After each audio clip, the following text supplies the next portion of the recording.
Uh, Welcome all students. So we'll continue with the exact same point where we left our yesterday's discussion. I hope am I audible?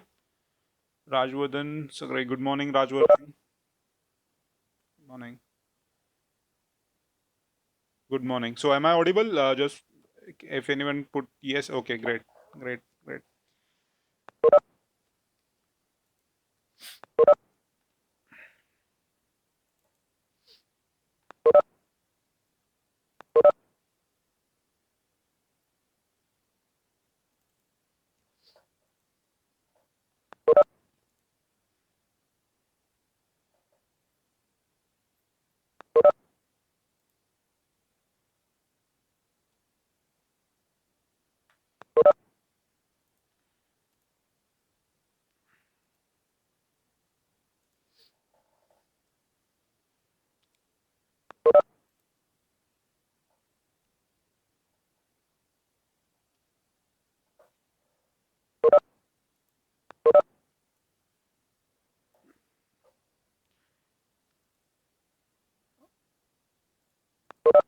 Is screen visible?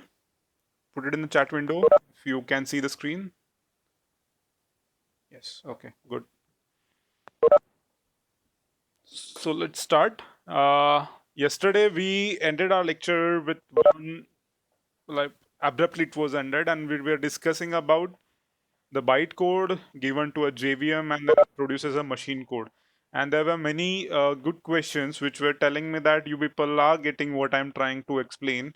Like a few questions like whether the JVM is a separate for every platform, JVM is platform dependent, there is a separate compiler required for every OS or a platform. That was a really nice QA session, which was having like a very clear idea that you are getting what I am really trying to explain. So let's proceed with this one. So here, if when you develop a Java program, when you'll start developing Java coding, that time as a developer you need both environments on your computer, which both environments, one which is required for developing a Java program and compiling it, and the second to execute it, to check how it is executing, to verify the proper execution is achieved or not. So you need this both environments, which is facility to develop a Java source code, then the Java compiler, which is a Java C. In turn, it will generate a bytecode which is stored in a .class file. Then this .class file will be submitted to JVM for converting the code into the machine code. So we have to, you must have these both environments on your computer while writing or developing a program using Java.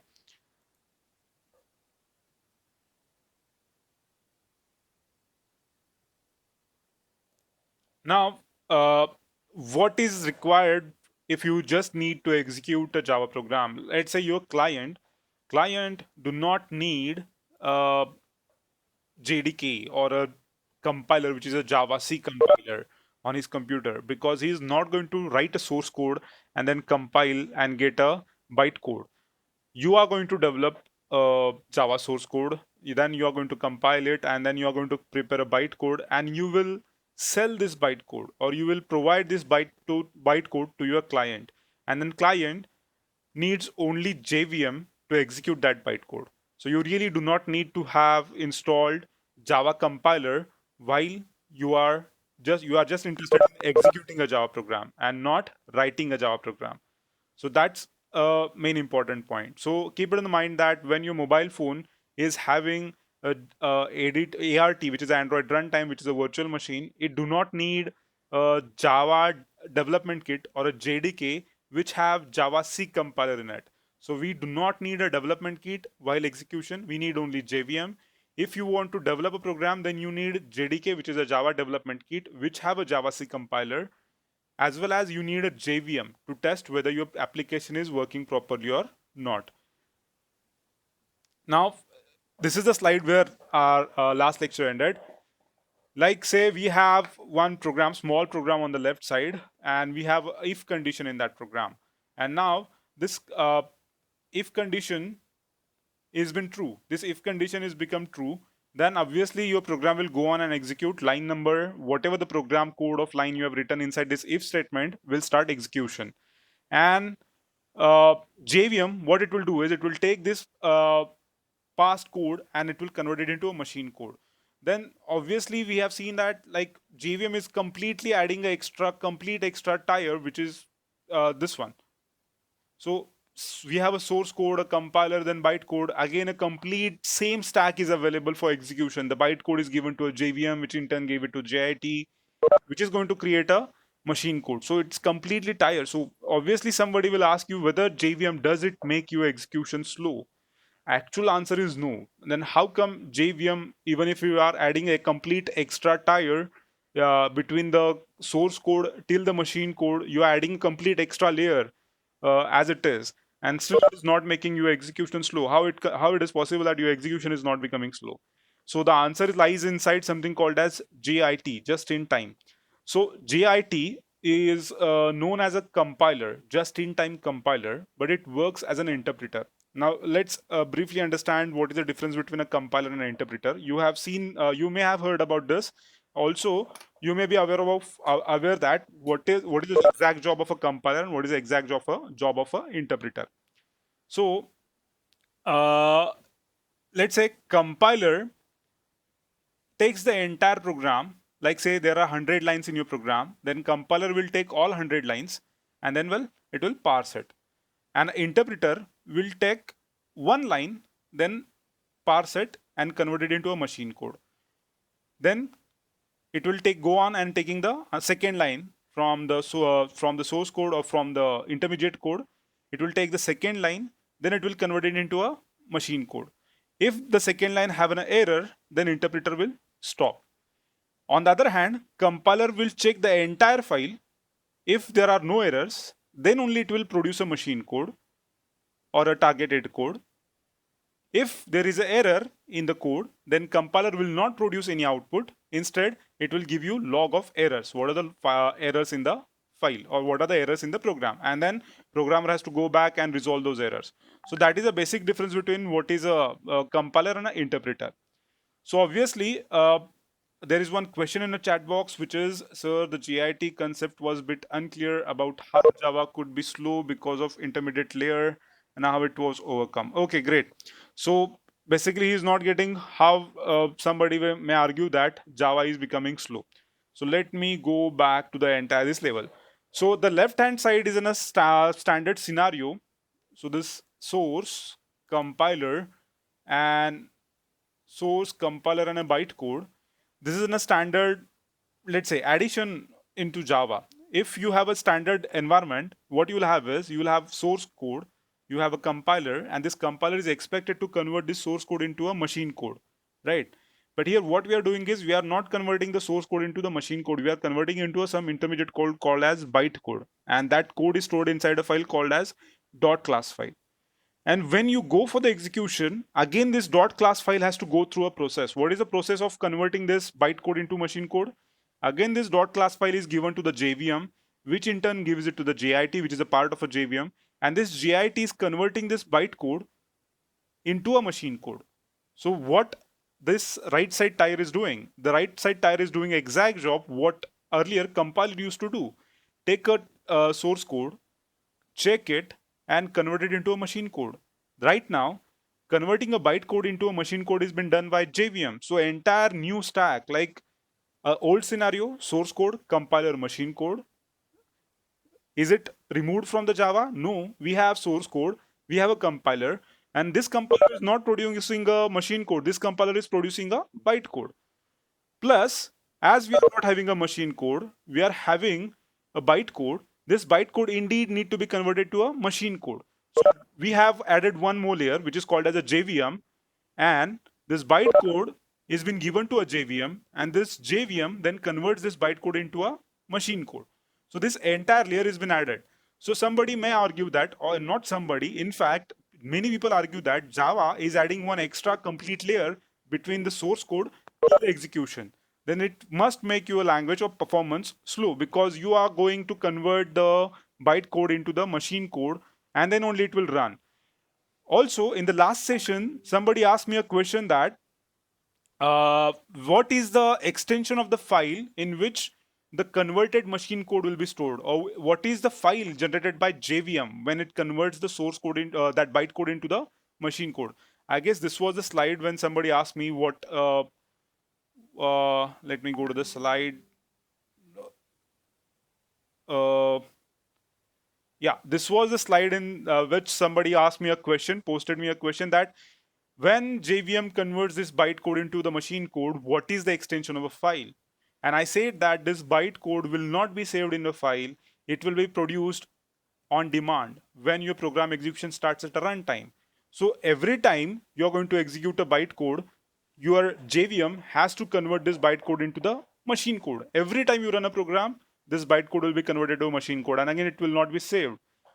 So it may add a extra layer, and some people argue that okay, it's going to make your process slow.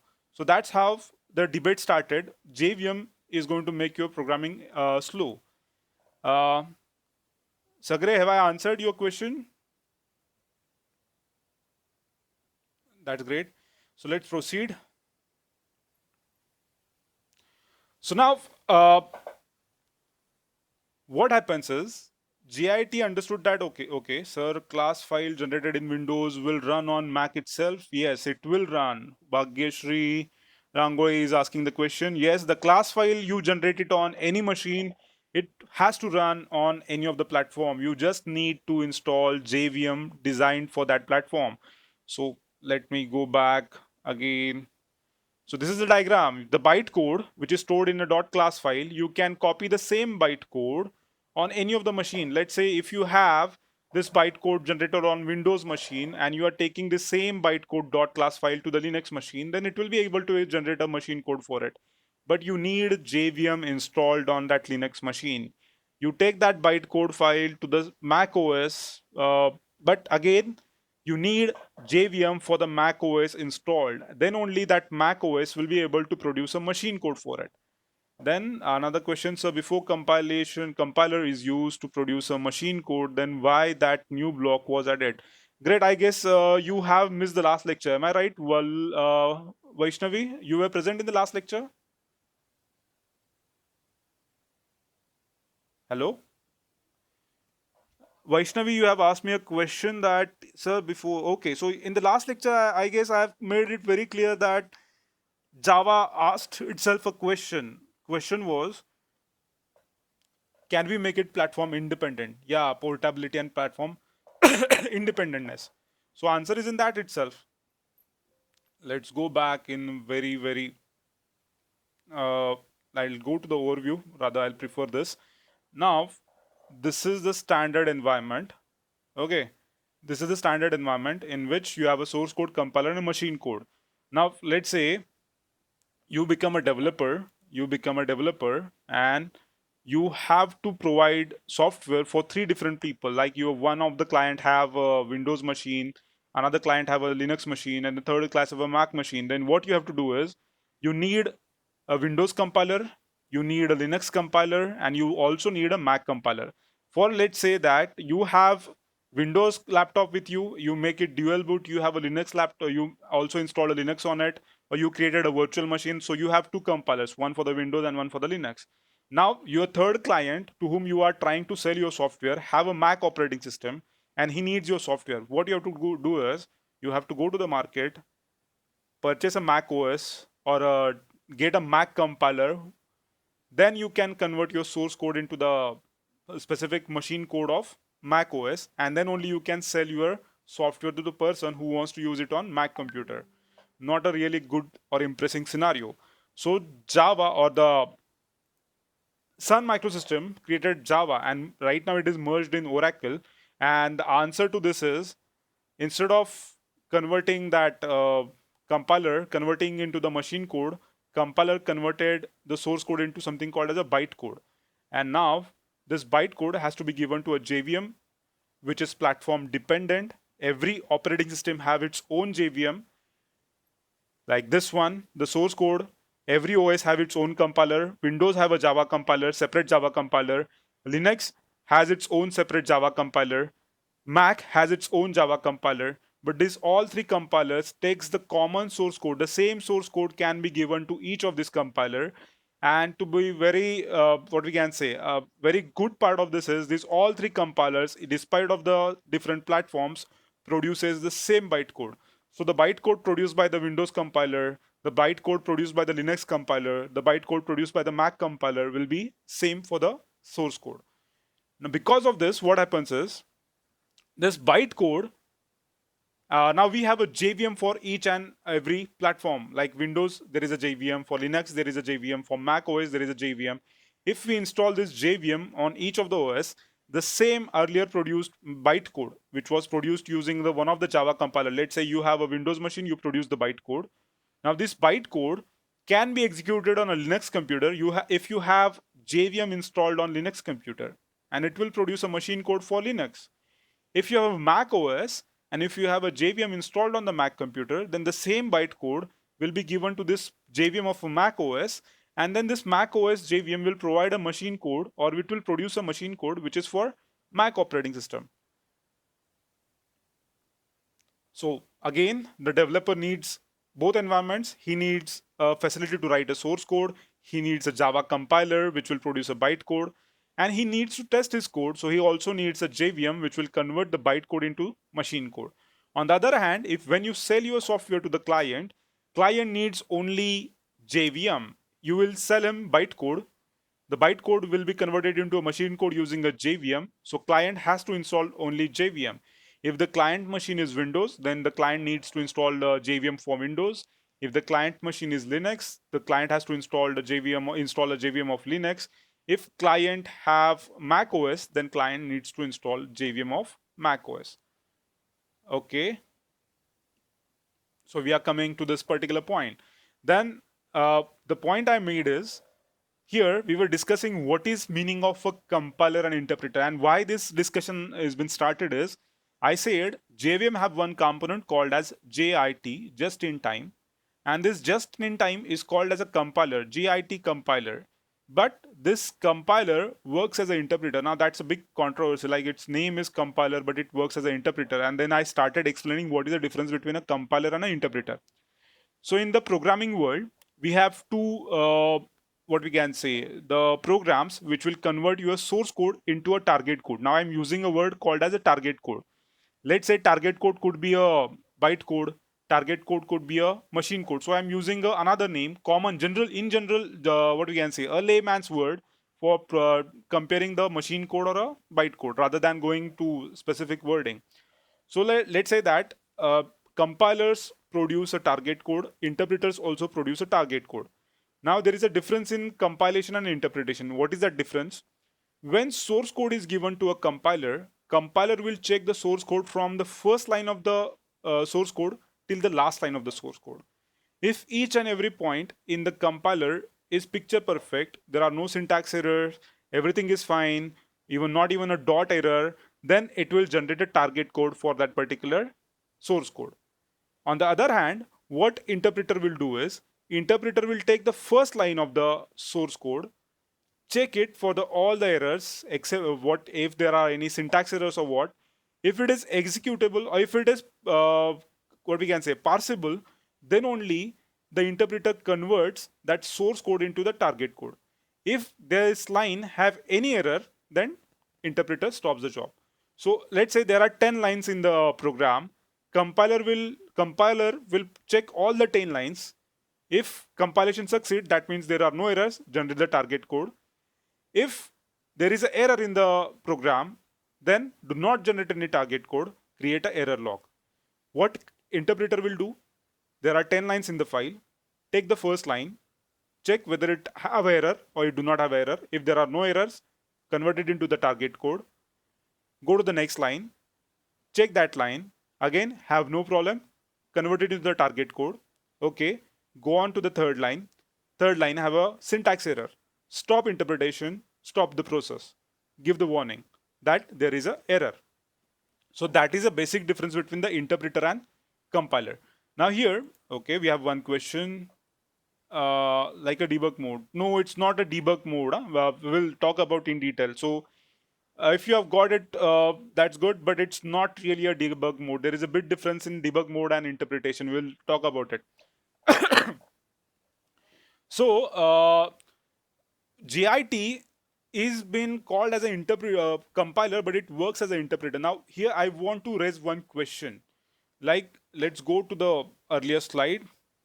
So here we have a source code, we have a compiler, and we have a compiler is producing a bytecode. Then this bytecode is given to a JVM, and JVM is in turn giving it to the GIT. GIT is called as a just-in-time compiler, but it works as an interpreter. So what GIT is going to do is take a one line from the bytecode and convert it into the targeted code. If it is okay, then it will go to the next line. Again, it will convert it into the targeted language, and so on and so on. It will not take the entire .class file and produce a machine code or a targeted code in one go. It will take code line by line. So obviously, can anyone tell me why it is okay if we make GIT as an interpreter rather than compiler? Why people are so confident that GIT must be a interpreter and not a compiler? Can anyone give me the answer in chat box? That's fine. I'll wait for 1 minute for the answers. Any guesses?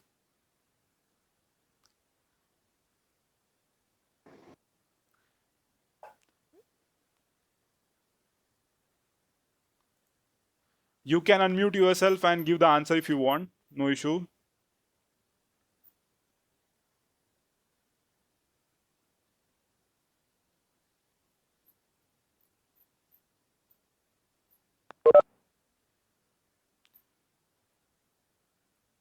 Okay.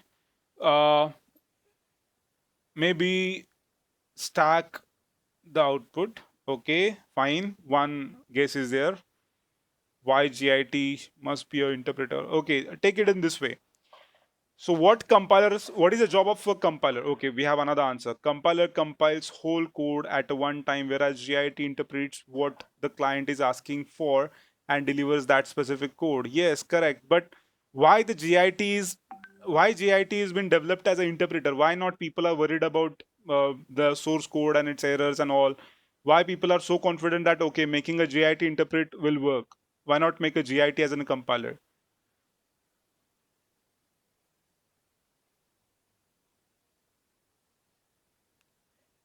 Again, I'll wait for another 15 seconds. If somebody is typing the answer, that will be great. To make execution fast. Yes, of course, it is going to make execution fast.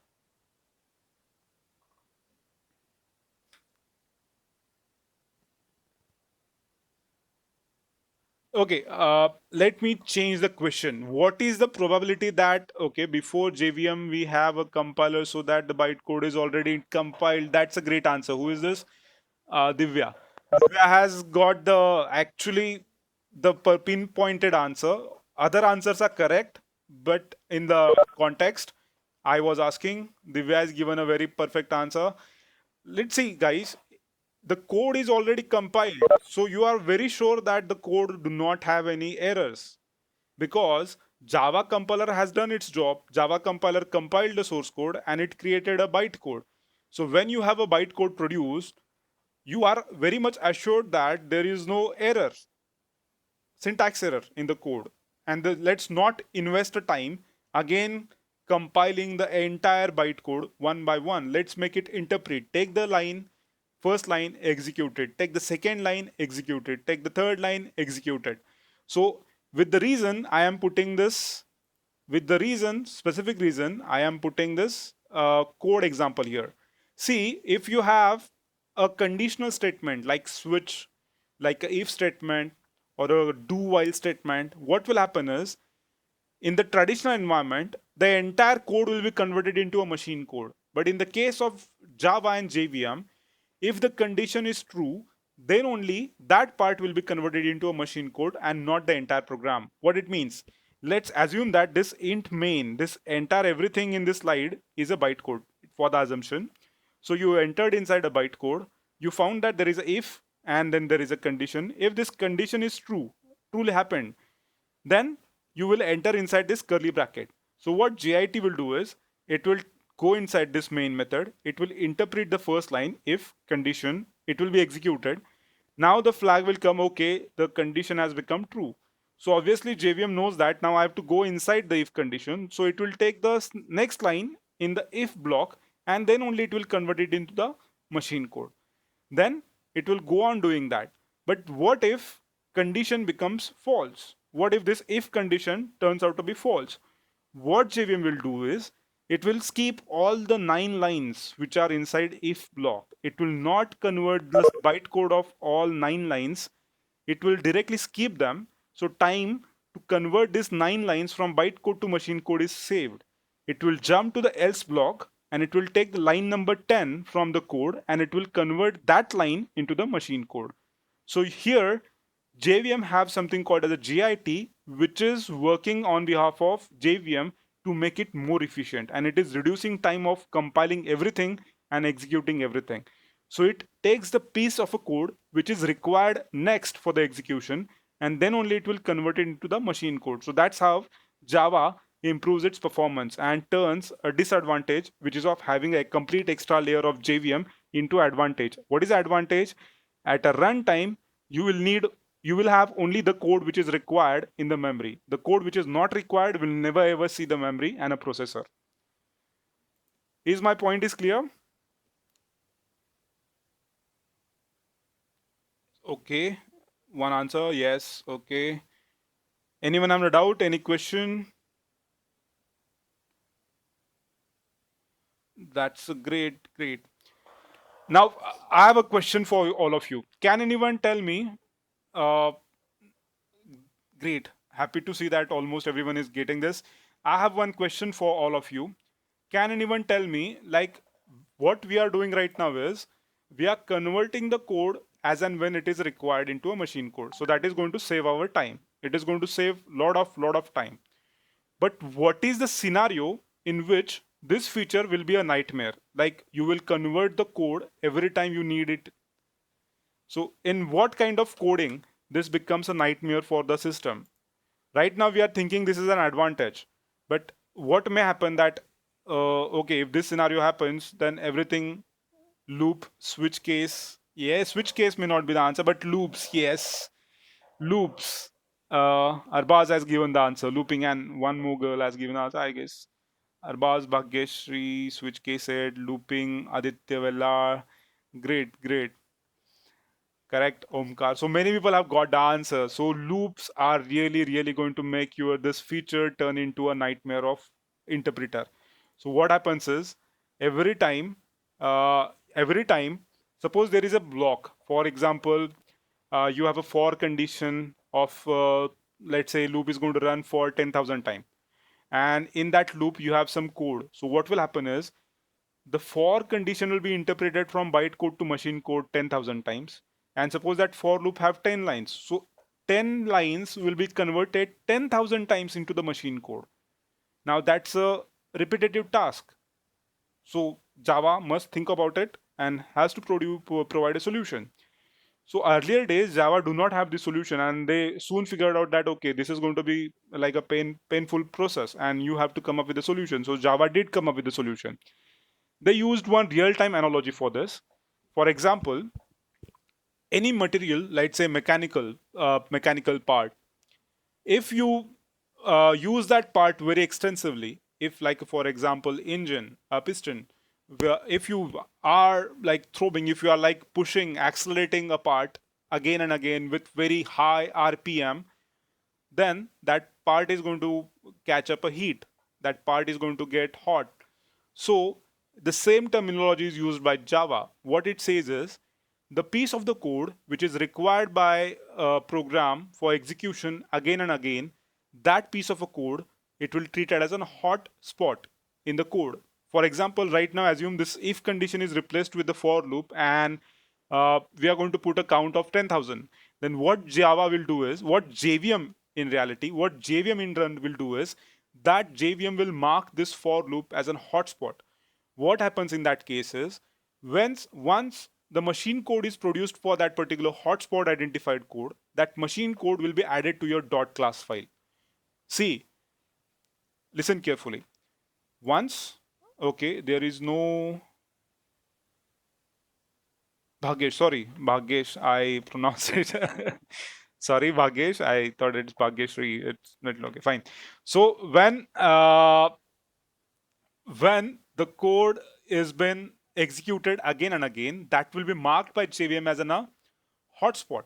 And what it will do is it will put its machine code into the dot class file. So think what JVM is doing now. JVM is taking a dot class file, then converts it into the machine code and executes it. But if as soon as it finds that there is a piece of code which is required very frequently, then it stops converting that code every time into the machine code, but directly copies the machine code and put it inside dot class file. So that has been done. But at the same time, JVM do not even touch the bytecode, or JVM do not remove the bytecode from the dot class file. So it keeps both codes. What both codes? It keeps the bytecode of the loop, as well as it adds the machine code, equivalent machine code for that. So what will happen is next time that block is required, it do not need to compile the bytecode into the machine code. The ready-made machine code is available. It has to just fetch it and execute it. So that's how this looping problem has been solved. Now, again, the question is, can anyone tell me why the bytecode is not removed from the dot class file? Why JVM is insisting on keeping both bytecode and machine code for the loop? What could be the reason?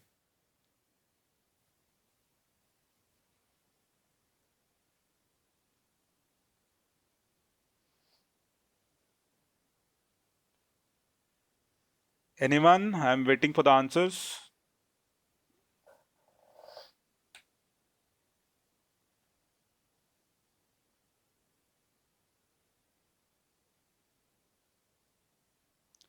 Efficiency, reducing time. Any other answers?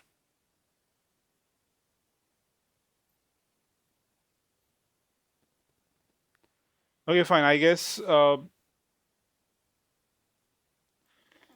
So let's say that the entire motive of this having this environment is to make sure that your bytecode will be able to execute on any of the OS. So this bytecode contained in a dot class file shall be able to execute on any of the platform. So if you replace the bytecode with the machine code, from that time onwards, that class file will be able to execute on that particular machine only. Let's say, for example, you have a bytecode. This JVM is of Windows, and you identified a hotspot. Then what your JVM did is it deleted that bytecode from the file and it replaced it with the machine code. Then you took this bytecode file and now you are copied it into a pen drive or send it to someone, and now that fellow is going to use a Mac operating system. Now obviously the JVM on the Mac will be of Mac operating system, and it will not be able to identify the machine code generated for Windows or Linux. So from that moment onwards, your dot class file become what we can say useless for the Mac OS. So it is not deleting the bytecode, it keeps the bytecode and adds the machine code for that particular platform inside a bytecode. So are you with me? Is it clear why the JVM do not delete the bytecode even if it is putting the machine code for loops? Great. Great. So it makes your bytecode, that dot class file, available or executable on any of the platform. So let's start with programming, and I'm very sure that it's going to just start and there will be no end to this learning curve. The recent study says that this particular platform and its technology that has been developed will stay for another maybe a decade and half in here industry, and day by day this technology is going stronger and stronger, and a lot of API and rich support is getting evolved. So many of you people are going to have their start career in this technology. So let's start with uh, programming.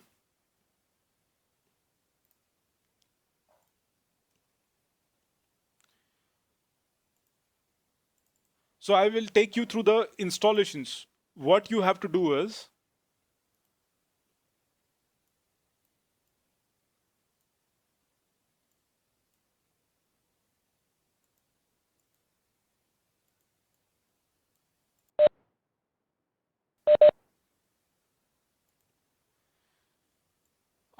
open up any browser, and what you can do is maybe a Google or maybe Yahoo or whichever search engine you want to use, maybe Bing.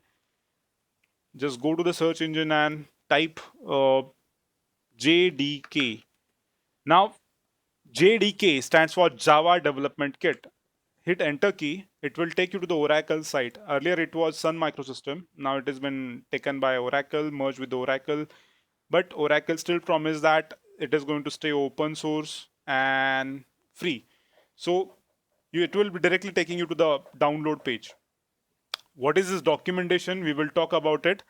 For the current session, we will click on the JDK download. It will download the dot. It will take you to the licensing page. See that whether if you have a Debian package, Linux, then you can download a JDK for Debian. If you have a Mac OS, download the JDK for the Mac OS. If you have a Windows, download the JDK for Windows here. Maybe it's 64-bit or maybe a 32-bit. 32-bit installer, I guess you have to go and find it in the old version. I'm very much sure that most of you people are using 64-bit operating system.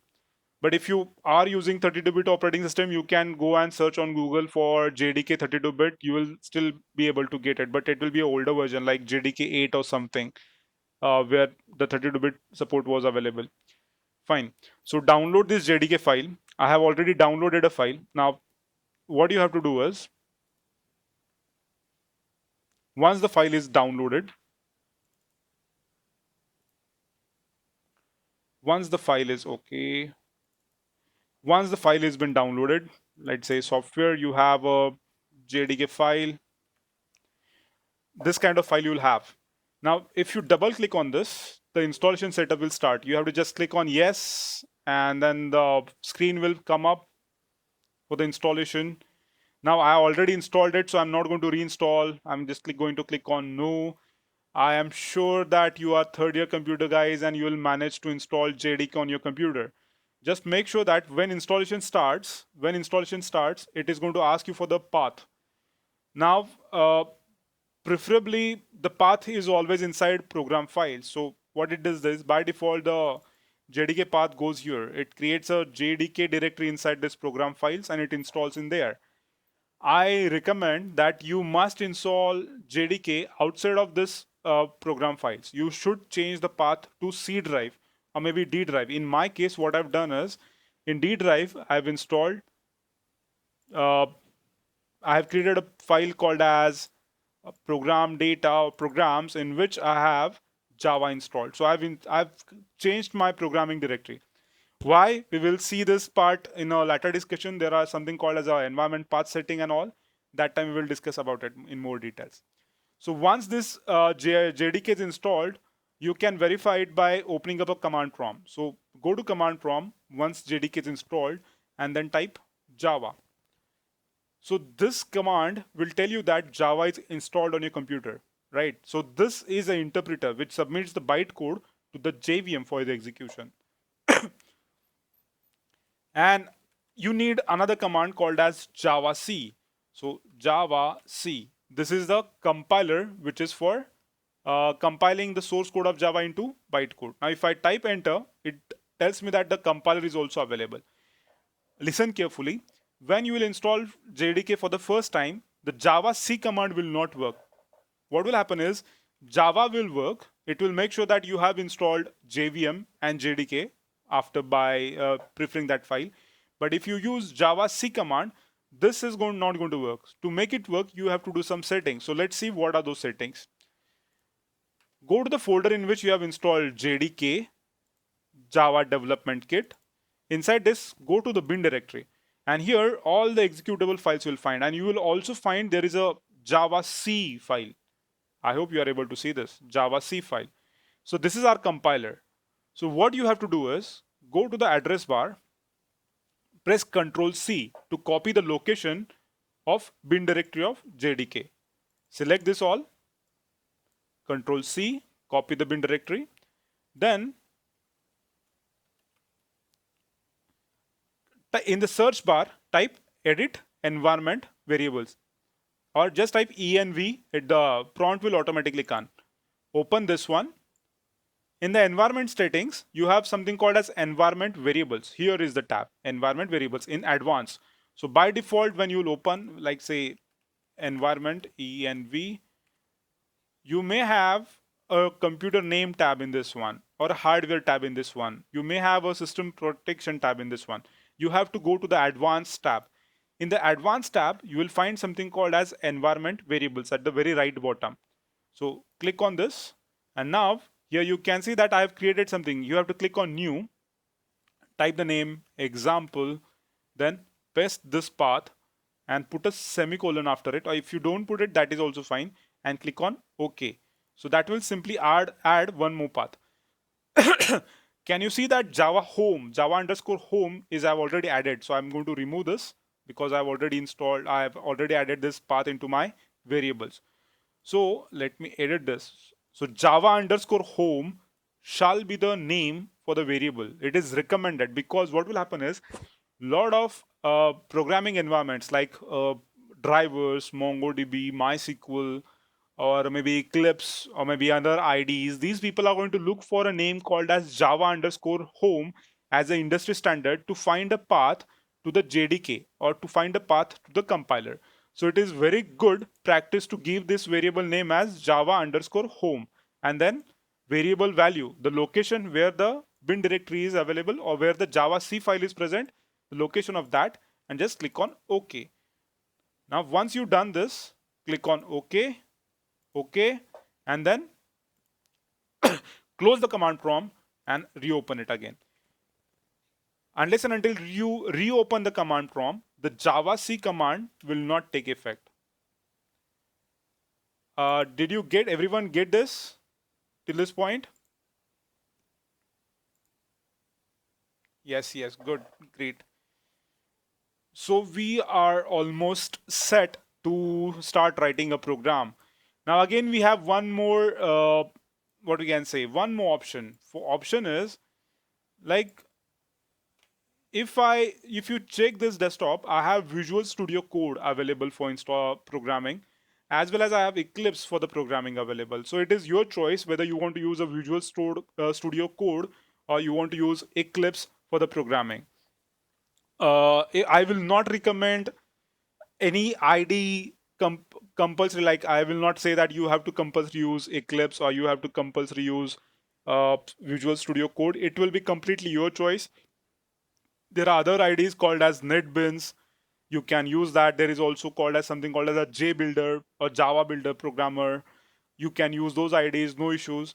Uh, if you ask me what industry is doing, many people are using Visual Studio Code, and many are also using Eclipse. So if you land in industry, you will find that many people are using Eclipse or Visual Studio Code while writing programs.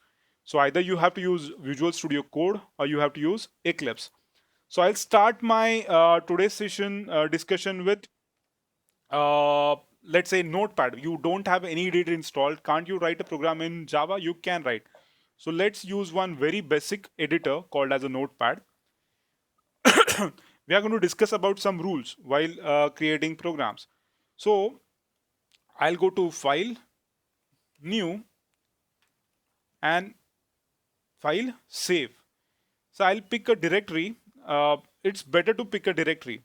So what I'll do is I have a directory called as My Software Projects. I'm going to make use of this directory. I'll some name as let's say Java first dot Java will be the file name. Now let me create a folder called as my Java. Rename my Java, and inside this directory I'll save my first.java file. Look carefully. My first F, the character F is capital, then first.java. Remember this. The extension of the file is .java. Let's save this. Now, what you can do is you can start writing program like this first. Now see, my file name is first, F is capital, and my class name is also first, where F is capital. So I'm using some common thing between the file name and the class name. I'm going to make this class public initially. We will see why I'm making it public. Public class F capital first, and my file name is first.java. Then traditionally in C++, what you have done is you have written main method like this, int main. So this is how you write a main method. Okay, I've got a warning that 5 minutes are remaining. My meeting may end abruptly, but I'll make sure that in the next session we will start with the exact same point. Okay, So this is not going to work in Java. If you go to our slide, if you go to our presentation, you will find one word I've used in the early presentation. You already know this, but it is rather a strict OOP. So here I say that it's rather a strict OOP. So why Java is called as a strict OOP? In Java, you cannot write anything outside of a class. So everything must be inside a class. So even your main method has to be a member of a class. Your main method has to be written inside a class. So that's how Java becomes a strict OP. So in C++, you can have at least hello world, or you can have some basic programs which you can develop without using a class.